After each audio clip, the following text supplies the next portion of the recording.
tell me when we're ready to start? We're good. Okay. I want to welcome everyone to our Global Education Colloquium. We're very, very excited today to have Dr. Susan O'Rourke here from Carlow University. College? University? University. My name is Christy Kelly, and I'm hosting the Global Education Colloquium this semester. And I'm really excited as well to introduce Dr. Laurie Severino, who is director of our special education program here at Drexel University School of Ed, and she'll be introducing our speaker.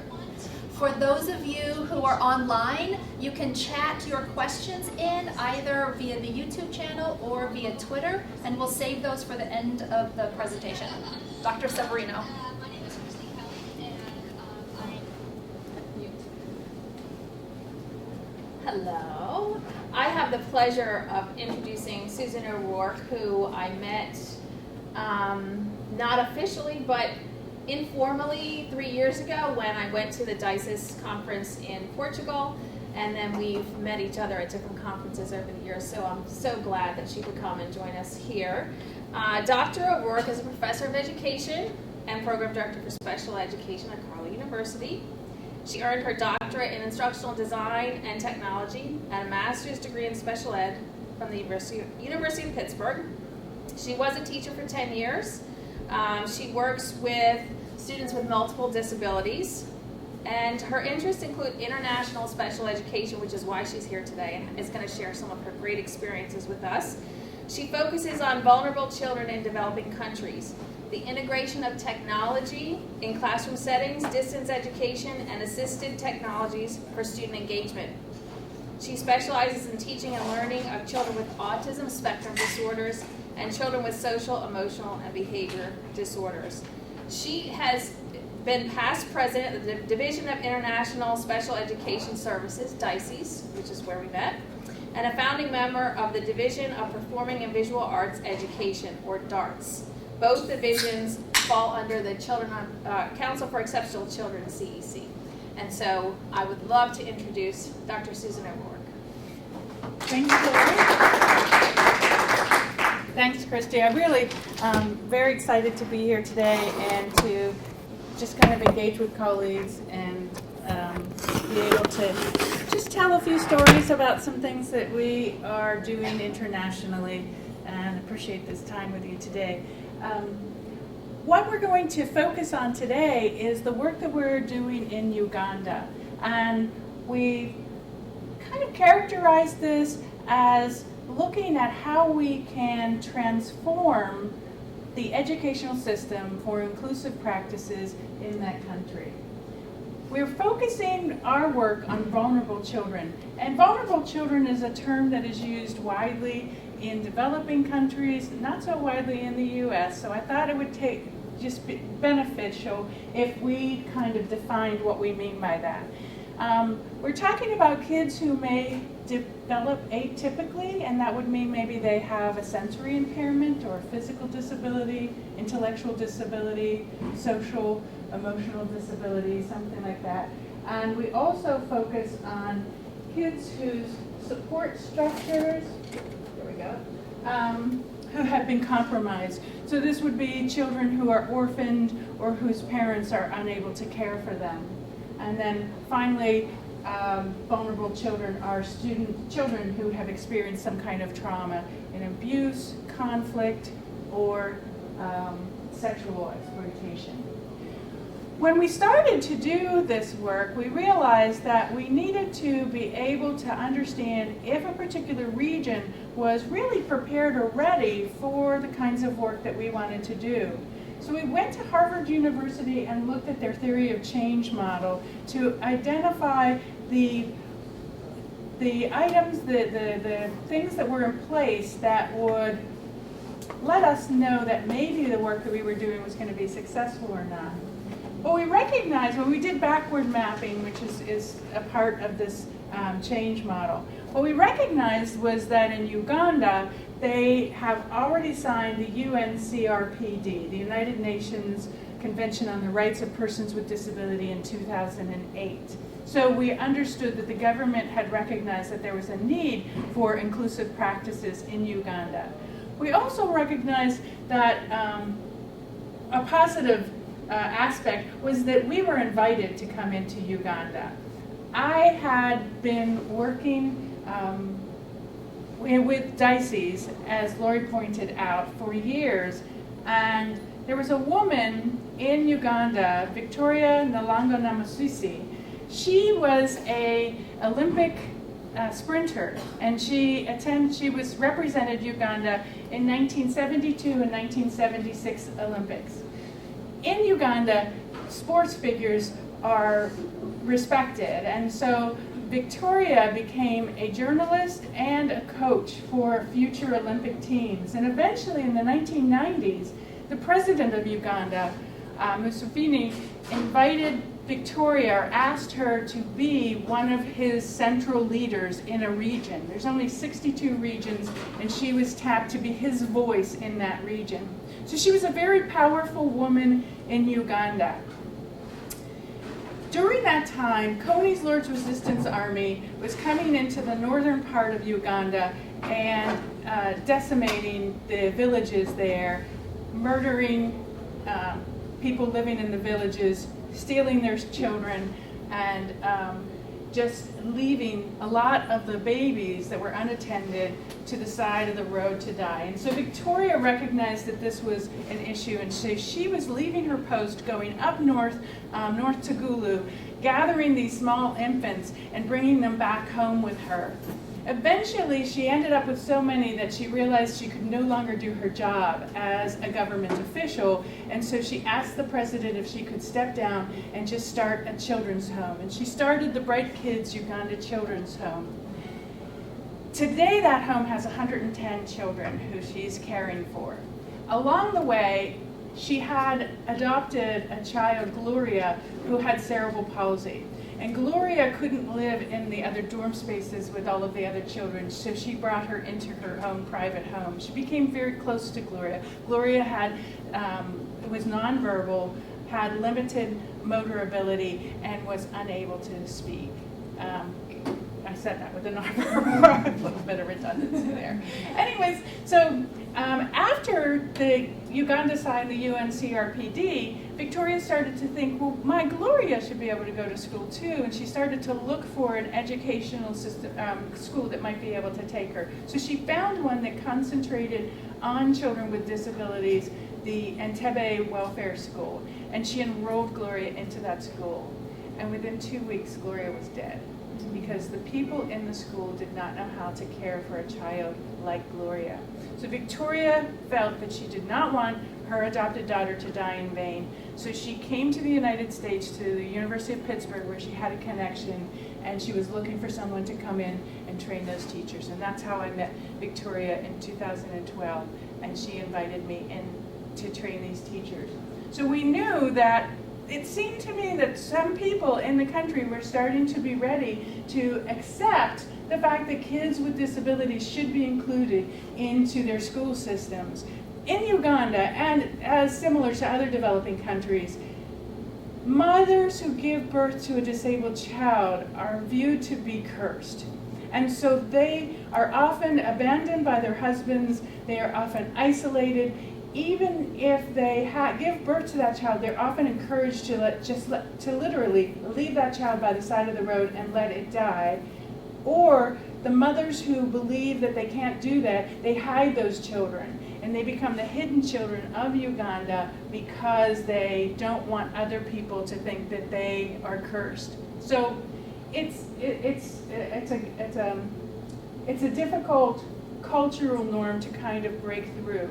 And so we knew that it wasn't going to be easy and that we needed these things in place. We also knew that we couldn't do everything that needed to be accomplished, and so we decided to focus on 3 things: to improve access to education for individuals with disabilities, to improve access to health care rather than letting them die, and to improve access to their basic needs. In order to do this, we decided to focus on training teachers to accept these individuals with disabilities, provide support to parents who needed that encouragement, and to look at curriculums. How can we transform some of the curriculums that they're using so that they would include the kids with disabilities in there and ultimately improve the lives of kids with disabilities. So what we're going to do today is we're going to take a little path through what we're doing in schools, what we're doing with teacher training, and what we're doing for to meet basic needs. But I'm going to start with a little bit of information on transformation. And I have my notes here because I am not a geneticist, but I don't want to, I want to give you this information, but I want to make sure that it's right. When we're talking about transformation, I looked into genetic transformation because I knew that it was something that was coming available. And this is the definition. It's when change comes from within, affecting the entire organism, its function and how it operates, we can refer to this as transformation. So it seemed to me that when we were taking our approach, we wanted to make sure that any change that we were bringing came from within the Ugandan culture and not from the West imposing our ideals on them. So it started with the Human Genome Project. It was 1988, and it was completed in 2003. What you need to understand here is just that we understand that chromosomes have parts of DNA structure, and that these have a chemical compound that let the organism know how the cells should activate, and that all of these information on the DNA tells the organism how to work. Now, what they started to do in the 1990s is to start to understand what each particular part of the DNA structure controlled. And so there was a researcher, John Behringer, who looked at specifically the DNA pieces that made up lysosomal storage disorders, Gaucher's, Pompe's, and Fabry's disease. And what he was doing is he was going into those DNA compounds, extracting the information that was telling the body to present symptoms that were not healthy for that person. He was correcting those and then infusing it into the body. And basically what they do is they do this about every 2 weeks. And what they find is that the cells are corrective with this infusion, and that the symptoms disappear.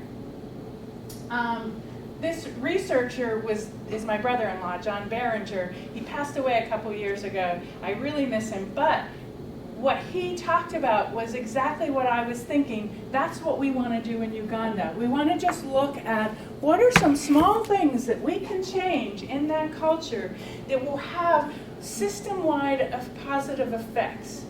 How can we do that? Because we don't want to lose the Ugandan culture. We don't want to lose who they are as a people, but we just want to have little changes that are going to have big impacts. So let's take a visit to Uganda. Would it be better to turn the lights on, or do we need to have them off for the video feed? Yeah, If we turn it down, yeah. The question is always how the video on you will capture. Right. So, does that capture her okay? Still okay? Great, because the picture's better when you can see it. For those of you, how many of you have ever been to Uganda? How many of you have ever been to Africa? So it looks very familiar from a road in Africa. This is a major throughway. For those of you who may not know where Uganda is, this of course is the map of Africa.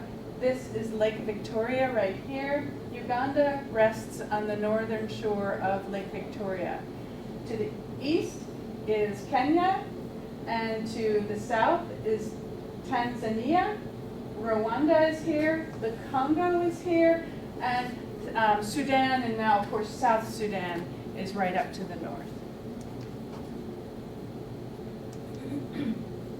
There's limited, when we go all over the country. We are central in Entebbe and Kampala for a while, but then we go out to the rural areas. And we specifically have been working on a project with a little village called Opachet, which means the village of peace. What I want you to do is understand in this particular photograph here, you see two huts. There's a third hut behind there that you can't see, and I want you to remember that little brick building there. This is a close-up of the kinds of huts. This is where the people of Opachet live, and here are some of the people who live there, and the children. These are the elders that are taking part in the beer that they drink, which is gritty and warm. And the children are very much part of the fabric of their village, and they learn through dance and drama and recitation. We got to meet a lot of the elders there. They welcomed us with some typical African dances. They gave us names. My name is Akia. And now I'd like to introduce you to Silver. Silver Onyem grew up in Opachet. When he was 5 years old, he contracted measles and he lost his sight. Because he was blind, his parents were able to send him to a local school for the blind, a very, very excellent school. And he got a really good education there. He was able to go on to secondary school, and he was able to go on to Makerere University. Makerere University used to be the largest university in Eastern Africa. I'm not sure it still is. But Silver was trained to be a secondary education teacher. He taught history. When he graduated, he got a job up in northern Uganda, and he was working in a village teaching the students there. Koni's Resistance Army came into the area, and they were aware of the potential of being attacked by the army. The village came together and they drew up a plan if that were to happen. And one night at 1 o'clock in the morning, the army did come in and they burned all of the huts, and they started to go after the people of the village. Everyone went to that plan, went to the space where they were going to go. Silver, because he was blind, wasn't able to go with everyone else. So he kind of made his way off to the side, hid in the bushes, and everybody else in the village was murdered. And Silver's the only one that survived, except for the children that the army captured. Silver, after that, applied for a scholarship to try to study. He was one of 3 individuals in Uganda that got a scholarship to study in the United States, and he chose to come to the University of Pittsburgh. In 2012, Silver earned a master's degree in special education from the University of Pittsburgh. And Silver, on that first visit when I went to Uganda, I met Silver, and he invited us out to his village. And Silver, and this is what I loved about Silver. When Silver got the stipend for his living expenses when he was going to go to the United States, he looked at that amount and thought, I don't need this much money. He took half of that money and he built that brick house for his parents before he left. The other thing I love about Silver is that he was determined to not stay in the United States, but to return to his village of Opachet. And his dream was to build an inclusive school so that all children could learn together. So unlike he had to be sent away from his friends to go and study in a school for the blind, he believed that all children should be able to learn together. So when we went to visit his village, Silver told us about his dream to have this inclusive school, and all of his family members would take me by the arm and took me out and stood me right here in this field and said, and we want Silver to have his dream, and this is the land that we've set aside for Silver to have his school, and someday he's going to get that. And I was overwhelmed, and I thought, well, they were looking to us to help them build a school, and what did I know about building a school? So I was pretty much surprised, and my colleague and I said, well, you make your own bricks. You showed us that. You've got the land. What is it that you need? What's stopping you from building this school? And he said, well, we need mortar. We need mortar to put the bricks together. We said, well, how much is a bag of mortar? And they said, it's $12. And we said, well, how many bags do you need? They said, we need 50 bags.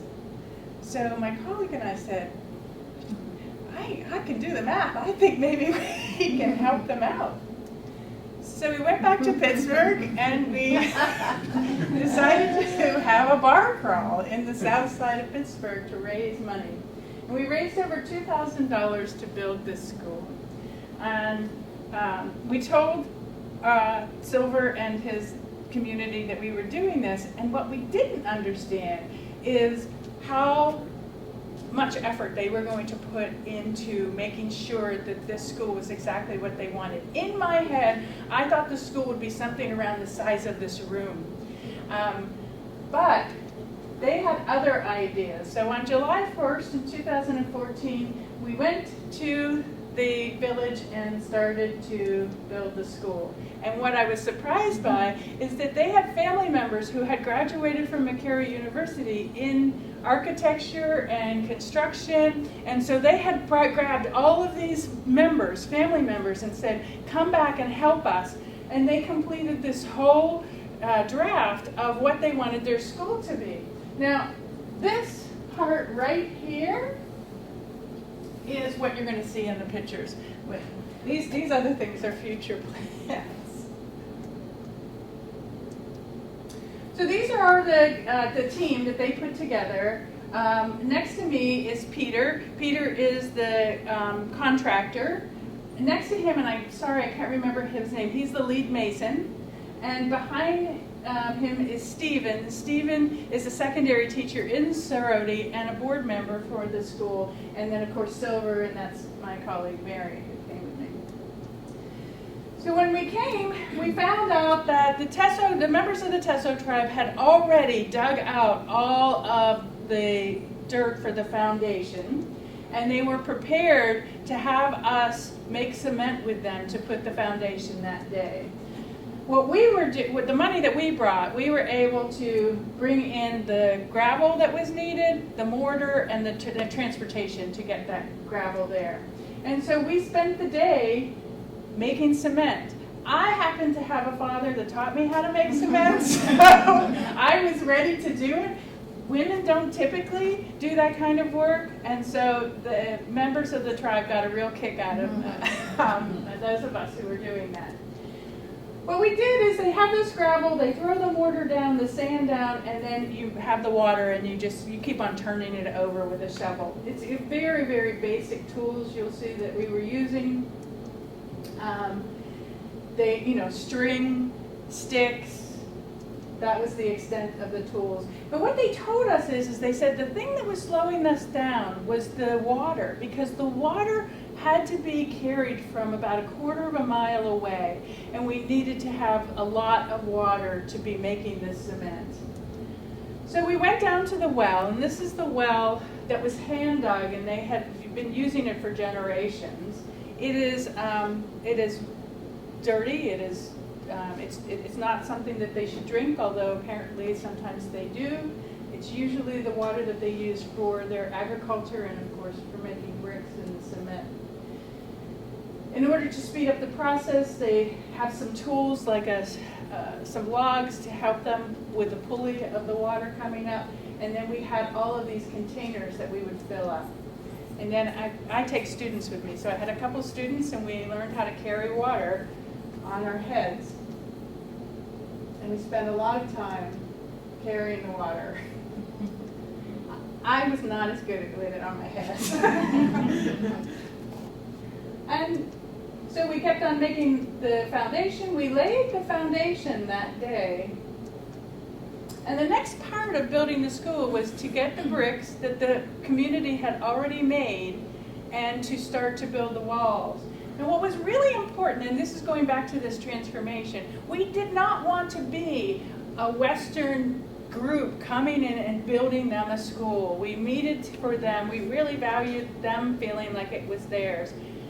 They did all the work, they made the bricks, they did all the plans, so they really feel as if this is their school. They have ownership.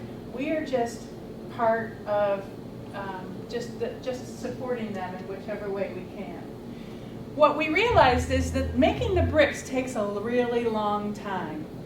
Because first what you have to do is you find an anthill, because the dirt in the anthill is really fine, and you dig out the dirt from the anthill, you add the water, you step around in it and make it really smooth mud, and then you put it into these frames.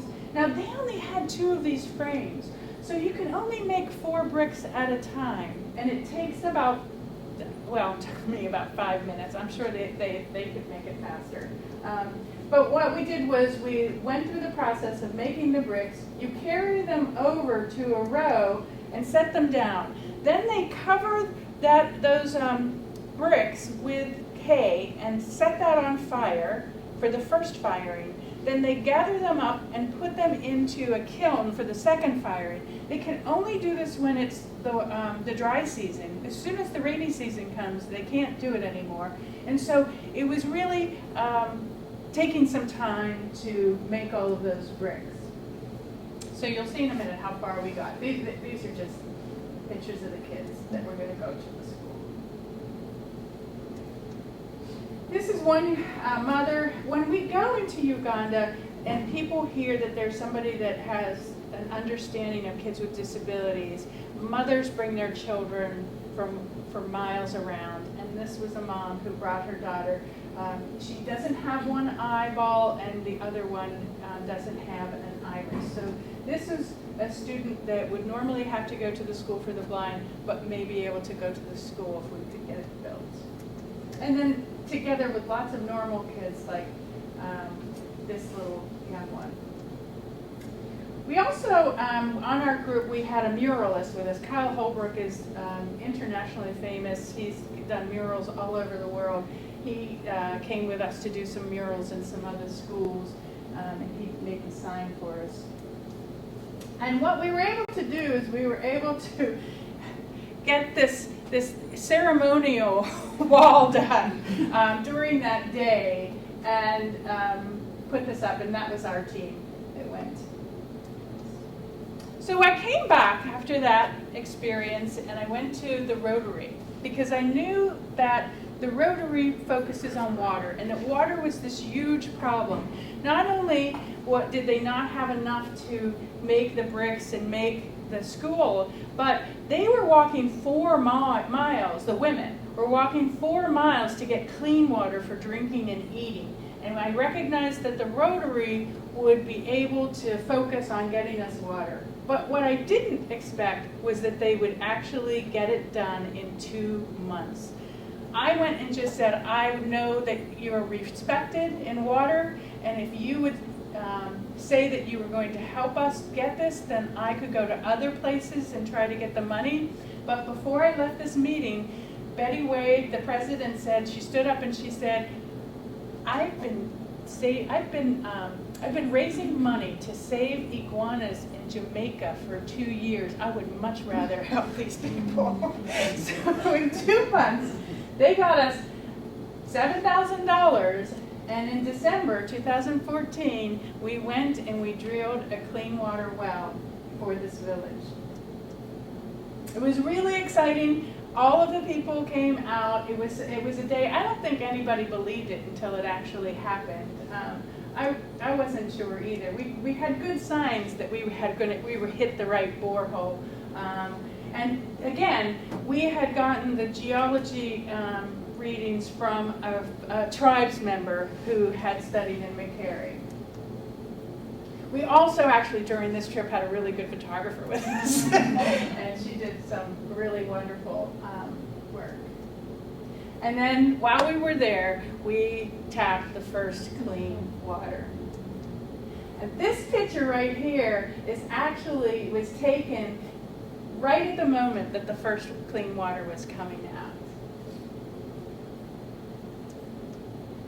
And the Rotary had sent me with some t-shirts, and we gave them banners, and it was wonderful. But what was really cool is Peter came over to me, and he grabbed me, and he said, Susan, Susan, and he put his hands underneath the water, and it was crystal clear, and it was cool. And he shows it to me, and I'm not that, I don't respect clean water as much, so I took it, and took a little bit and went like this into his face because we were so happy. He was horrified that I was wasting that water. So they would start, and they would bring these little containers down, and they would fill them up, and the water would still be coming. And then they would send people back for bigger containers and bigger containers. Finally, they brought these big containers down, and we finally had to say, but wait, you can turn it off. There's a switch. It's okay. And that was the presentation for the Rotary. This is what the well looks like today. After we left, the company came in and did a regular, cement bottom and a pump, and the village put together a fence to kind of protect it, I think, from animals. And today, the kids are able to get the water themselves. But this is how big the wall was when we went back. So they had run out of bricks. And that's all the farther they had gotten. So we recognized that there was still some more work that we needed to do. So we went back and we did raise the roof bar crawl.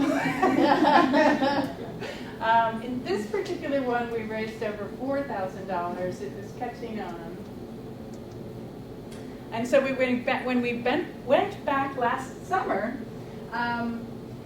we went, and this is just to kind of explain that one of the things that we are very careful about doing is ensuring that the money that we raise from our donors is directly spent on the school and the work that we're doing. We trust the people that we work with, but it is so challenging to live in a place like Uganda that it would be unfair to those individuals to put that temptation in front of them to give them the money because it would be too easy to spend on something else. So when we go and we take cash out of the ATMs. We have a list of materials. We, all being white, stand on the sidewalk and don't go into the stores. Our partners go into the stores, negotiate for the materials, and then we go in and buy the products. And this is us buying the products, and then we have to find transportation out for the 40-minute drive out to the village. And we take all of those things. One of the things that we also find is that we need to feed the workers, because when they work around the clock. And so we go into the market and purchase the food so that we can also feed the workers. One of the people that was with us this time, after he saw the meat hanging out like that, he didn't eat meat for the rest of the time.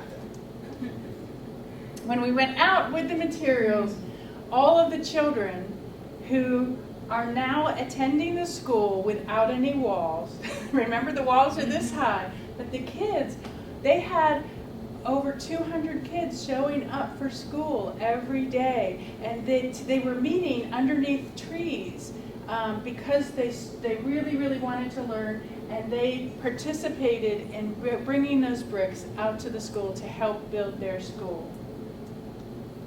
So we started working, and it was going a little slow, and what we realized is that, first of all, we had raised a lot of money, and what we needed to do was to hire more masons. We needed more masons to speed it along. So we went and decided to hire more masons, and we looked at our whole situation, kind of renegotiated what we were doing. The masons that we hired said, well, these walls need to be stronger. And so in order for them to be stronger, we need to have these metal. I don't know anything about building a school, but I learned that we needed to have metal inside the walls to make the walls stronger. And we said, yes, of course, we want to make them stronger. So the walls went up.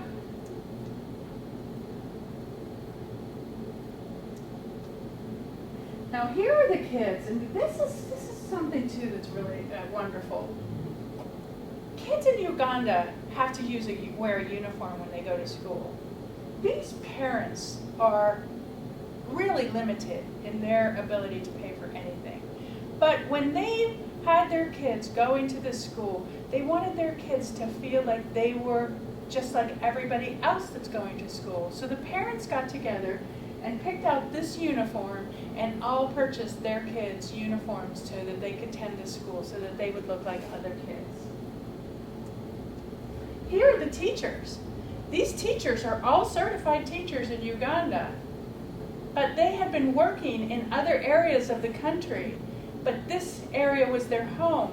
So they came back to this area when they heard that a school was being built so that they could live near their families, and they teach. Many of them are not getting paid. The parents are giving them food, chickens, whatever they can to educate their children, but some of them are somewhat volunteering to be the teachers in this school. Here are the parents that came out to greet us. The parents are very supportive of this school and the high expectations that Silver and his team have for the kids in the school, and they wanted to show us that they were supportive of it. One of the things that we were trying to do is help them to establish their school, is to encourage them to develop a constitution and bylaws. And so we had talked with some other schools that we were working in, guided them on how to do that. And so they have a board of directors now. And of course they wanted us to be members on the board of directors, but we explained it's your school, you need to be the board of directors. We can help you to understand what the roles are for each of you. And this is one of their meetings. So after this, I went back to the Penn Hills Rotary and I explained to them, okay, so now we've got these really strong walls, and we used the money to make sure that they were appropriate. But we also recognize that it's very important for these kids to understand water conservation. So in addition to having the roof, we want to make sure that the roof has a system in it to capture whatever water, and these 10,000 liter tanks to keep the water and to hold the water. And the Rotary then again came back and said, yep, we're absolutely going to do that. And they've gotten a grant for $6,000, and that's what we're doing right now. So the roof, the first part of this is to put this beam on the top of the brick. And so that's the latest picture that we got, and they're now building the roof and the water conservation system, the water harvesting system. One of the things that happened is that we heard that 900 kids were showing up at the school, and the government officials came in and said this is not healthy because you don't have sanitation for all of those kids, and so they had to tell a lot of those kids that they couldn't come to that school anymore. So in the future, what we would like to do is, well, the Penn Hills Rotary got some grant funding from the Southwestern Pennsylvania Rotary, and so when they came and explained to them what they were doing, they said, why aren't you going for a global grant that's $30,000? And so they're actually working with us to get a larger grant. We're going to go in after the roof is on and the water harvesting system, and put in a septic system, hopefully that, I don't know how much a septic system is. I'm just learning. But one of the things that happened is during the rainy season, they didn't even have this roof yet, right? And so Silver's parents were allowing the kids to come into their home, and they took this black paint and turned the walls into chalkboards so that the kids could meet and stay dry.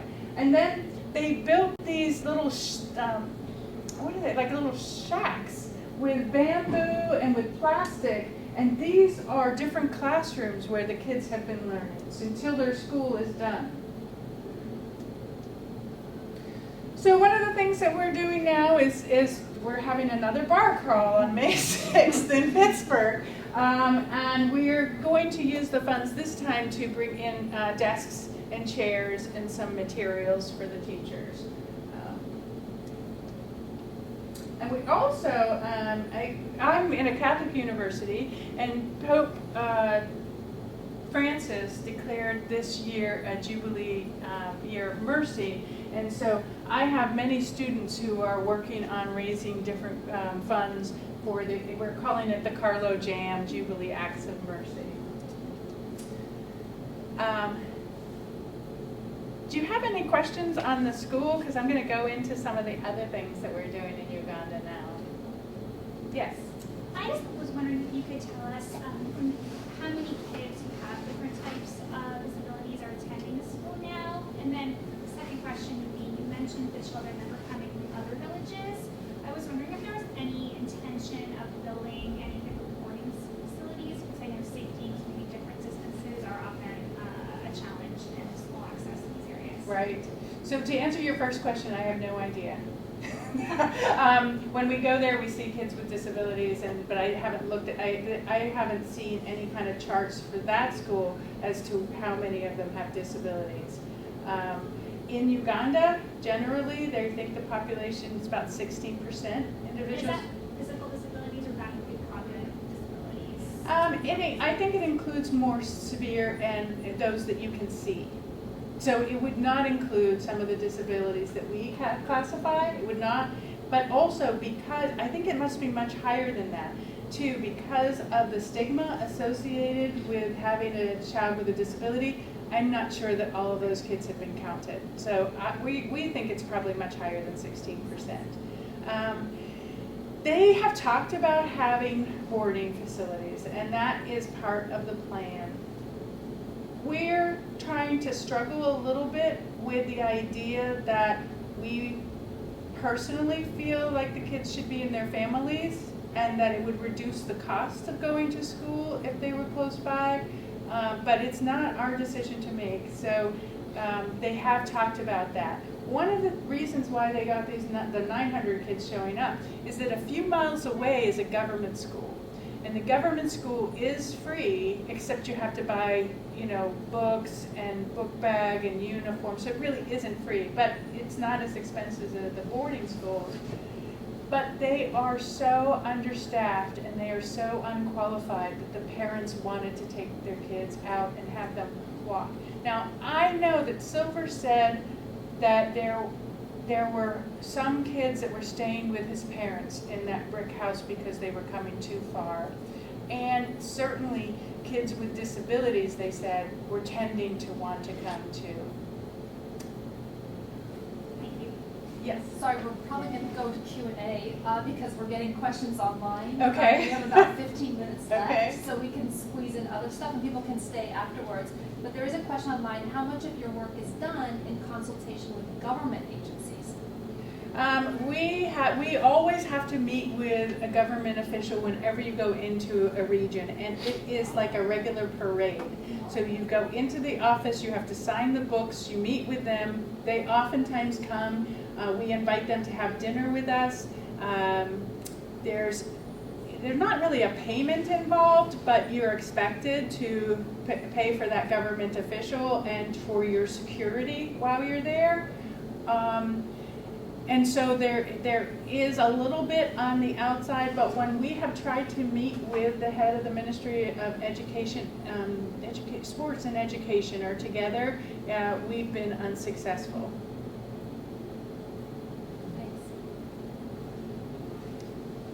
Okay, you want me to go on and talk about the ACD? ACD is a really cool story. So this is the Advocates for Children with Disabilities. This is a parent group. The first time that I went to Uganda, there was a mother who had a child with cerebral palsy, and she wanted to bring her to Victoria's orphanage and have her take this child because she couldn't take it anymore.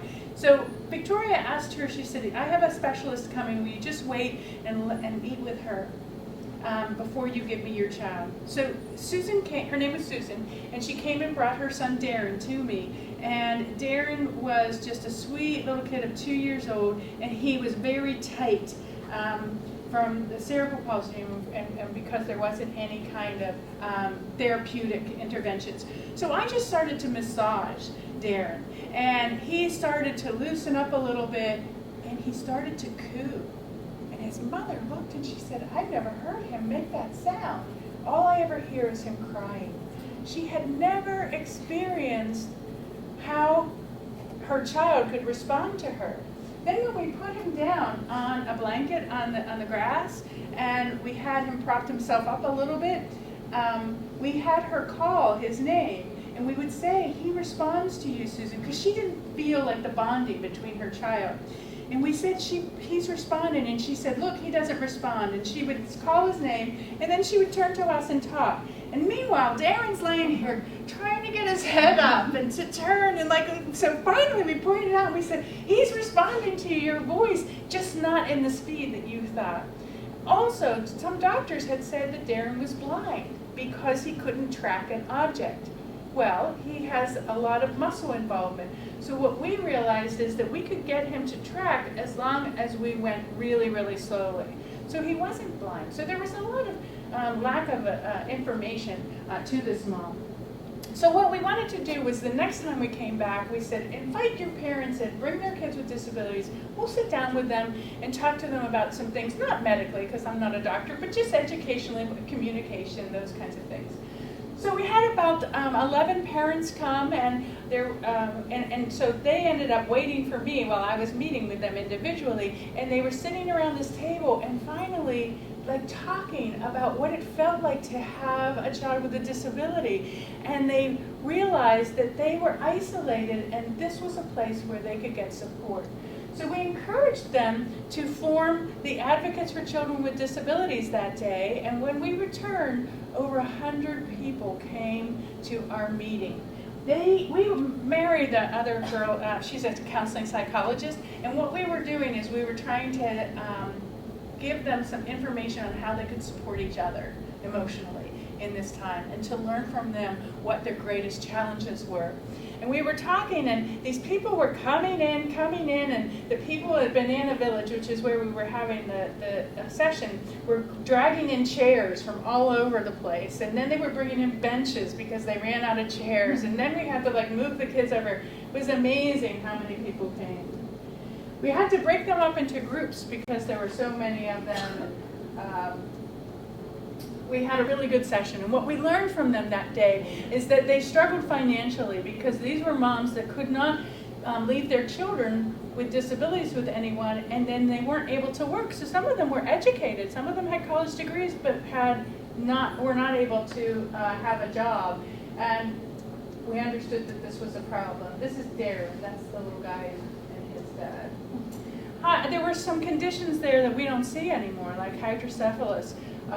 Was just prevalent, and I would love to be able to get some physicians in to help with that. Do you have a question? I do have a question. In the field of global ed, we talk a lot about scaling up projects. I just was, it seems like you're so committed and focused on this school, but I'm wondering if just through word of mouth, you feel what you were doing at this school is affecting sort of the education and health sector in other villages. Well, I think we're doing baby steps, and what we're really trying to examine is what is it that we're doing that's working. So what can we actually put together and say this is a model of something that might work to kind of provide some guides. The other thing that we're doing is we're connecting with other people who are doing this work, because there's lots of people that are doing this work. So we're connecting with them so that we can kind of coordinate to scale it up. I also went to the United Way. Because I thought there needs to be some overarching organization that's kind of coordinating all this, because I feel like we're just working in very small pieces if we had some coordination. So I got connected with the vice president of the United Way in Africa and the Caribbean, and had a meeting with her, asking her, can you help us? And she said, oh, I'm so happy to have this meeting, and I think you could help us to establish ourselves in Uganda. So it's been a little bit of a struggle, but that's something that we want to try to do. Yeah. One of the things that we did during this day when we had these parents come in is we had some physicians from Canada who brought in some vaccines and inoculations. So we invited them to come and get their children medical treatment. We have a website that we're looking for, that hopefully we can get some support for some of the things that they're trying to do. And last year we did training on speech and language and nursing, where the parents came in. We took medical health records on all of the kids that were there and really tried to do kind of an assessment on their communication needs. In September, the parents have decided to open up a school for their kids because they have nowhere to take them. So they opened up the Noah's Ark hands-on training center. Here are the kids in this particular school. This is in Entebbe. These are the teachers. And what we've done is we've connected them with another organization called Heaven's Families, and they offer microfinancing loans to people trying to do businesses. And so they've been working with the moms to establish businesses in their homes. They also funded a physiotherapy room in that school and a physical therapist. And we'll go back this year and train some more. Real quickly, we go to St. Francis School for the Blind. What we're doing there is we're working with adapting some of their keyboards. Somebody donated 40 computers, but they didn't have Braille keyboards. So we're getting, you've probably seen those little sticker things, and so every time we go with about 8 more of those and adapt some of the keyboards for Braille or for high contrast. I do some teacher training. They didn't train any of the teachers, so we're trying to do that as well. And then we traveled one year with magicians who were teaching kids how to do magic tricks at the School for the Blind. We had a blast. And then our muralist. One of the things that we're doing now are collecting used glasses and taking them, because one of the things we noticed is that none of the kids have corrective lenses, and so many of them probably could go into a general education school.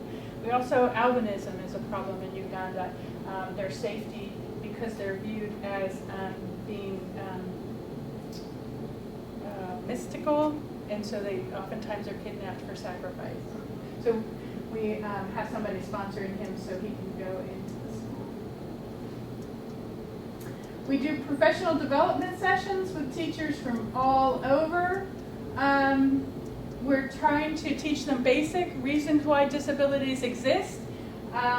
We also, that's my magician friend, who we try to think of innovative ways to teach kids different kinds of activities, and it breaks up my professional development sessions so they don't have to listen and be bored by me the whole time. We have a lot of fun on all of those.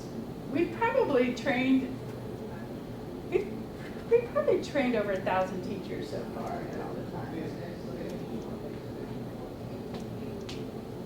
We go to schools. This is a school, I need to tell you this story. Walked into the school, this is 130 kids. They're 7 years old, there's one teacher. She's got a stick and a poster, and that's how she's teaching these kids. You see this again and again in all of the different schools. You can see we're in different schools because you can see their uniforms. But we went into this one school, and we see that there's 1,168 kids that are in this school, and there are 7 teachers. And what we ask is, how do you feed 1,168 kids during the school day? And they said, well, we don't. Well, do they bring food? No, only 79 of them bring food. Some of them who have to travel really far sleep in their schools if they can. But all of the kids want to learn. They're really excited. They share books. They're always excited. But these are their materials. They have a hands-on session center that is focused on medical needs. And then we came across a group of kids who were making a beehive. And what they did was they stuck a stick in the ground. They had a twine, and they were going around marking the circumference and putting the sticks in and then weaving this big basket. So we said, this is such a cool math lesson. You're teaching circumference. You're taking turns. And they said, no, it's a craft lesson. So what we decided to do is we said, let's design a curriculum based on gardening and that we can teach teach academics. So multiplication through, planning out a garden with rows of plants. And we coordinated with a local high school in Pittsburgh with their football team to help raise some funds, and we designed about 45 lessons, and we took that and these materials to this school. We had somebody donate 400 orange trees, and we planted those in those gardens too. Next, I think we're going to do avocados and mangoes. I think I'm out of time, but look up the Lawala Girls School. We did a bike ride 27 miles for 27 girls that are still missing in Uganda from Kony's Lord's Resistance Army. They had kidnapped them. And we've come across a lot of different schools. and wonderful people. This SOS Village is a wonderful example. We're doing teacher training on IT use. And then finally, we're collaborating with Kasubi Brothers University to train their future teachers in how to include kids, because we understand we can't do this forever. We need to be able to build that on the ground.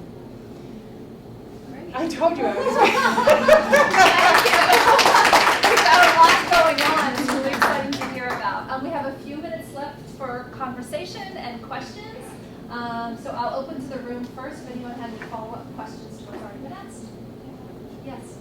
You said that Victoria came to you. Was that your initial connection to Uganda, or had you had any connection to Uganda? It was my initial, yes. Oh, okay, so that was my question, like, why you found it. And I remember you said Victoria, but I wasn't sure if you had Yes. been there before. The Ford Institute at the University of Pittsburgh, my alma mater, had been working in Uganda for years. And so Lou Picard, who is the director of that, knew Victoria. His wife is one of my supervisors in special education, so that's how I got that connection. I'm going to take prerogative and ask a question. Does your work here shift and change how you think about your work at Carlow University?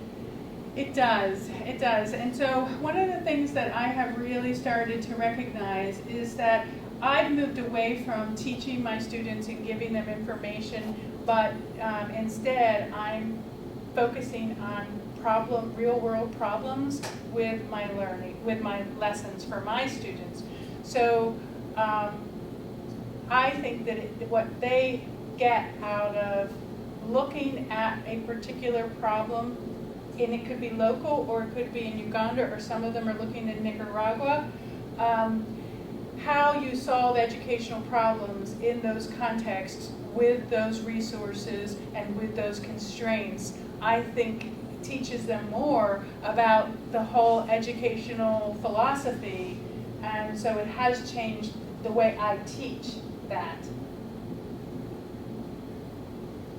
So I have so many questions. It's so interesting. And so I do most of my work in China. As you were talking about this, I think inclusive education maybe is years ahead in the Chinese context, like not where it is in the US, but probably ahead of what we're seeing here, even in rural areas. But one of the things that parents sometimes say would be, why would I send my child to a typical school, even if the teachers and other kids were welcoming him or her, when the experts on teaching blind children or the experts on teaching deaf children are here at this like excellent school? And I was wondering if you had similar reactions from parents and how you responded to that, what your thoughts were generally. Can I tell you the story? Yeah. Just one thing from online. They're asking if you could repeat the questions. Oh, yeah, it's not coming through the audio. Can't hear the questions in the room. Can you repeat the question since you're closest to the microphone? I sure can. Thank you. So you're actually asking, I think, a question that we ask in the United States as well. We're looking at inclusive education. Is that really the best place for individuals who need specially designed instruction and the experts are in maybe specialized schools, right? Yes.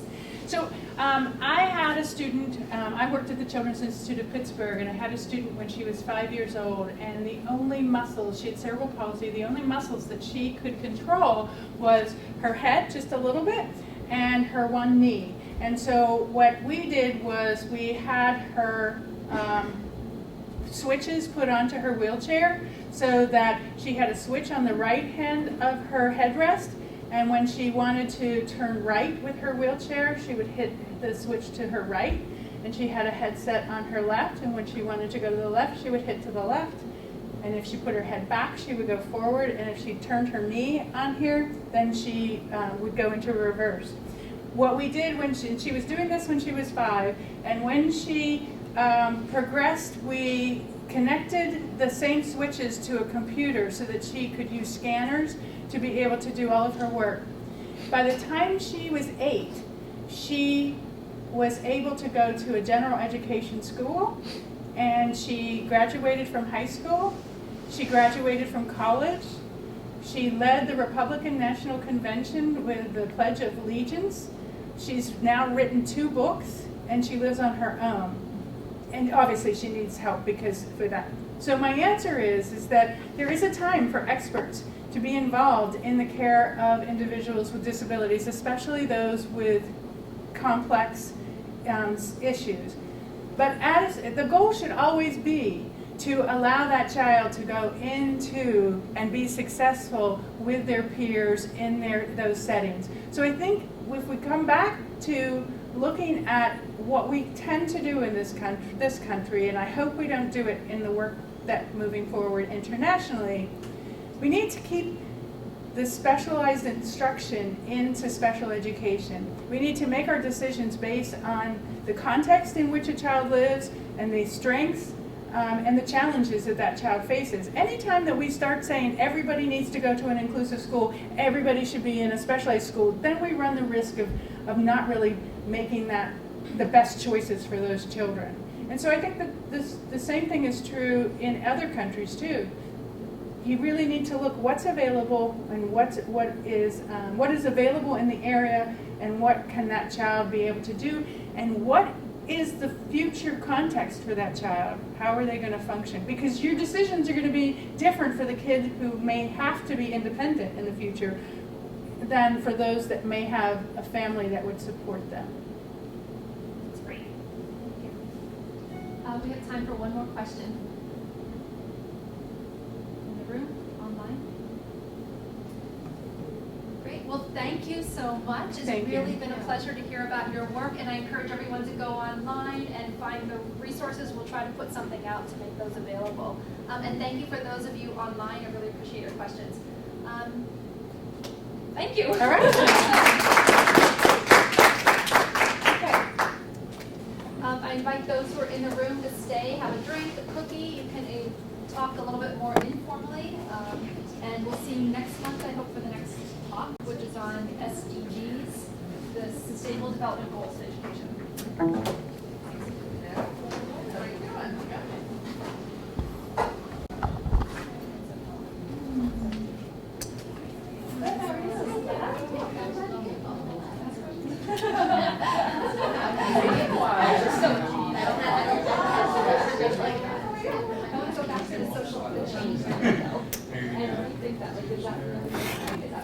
I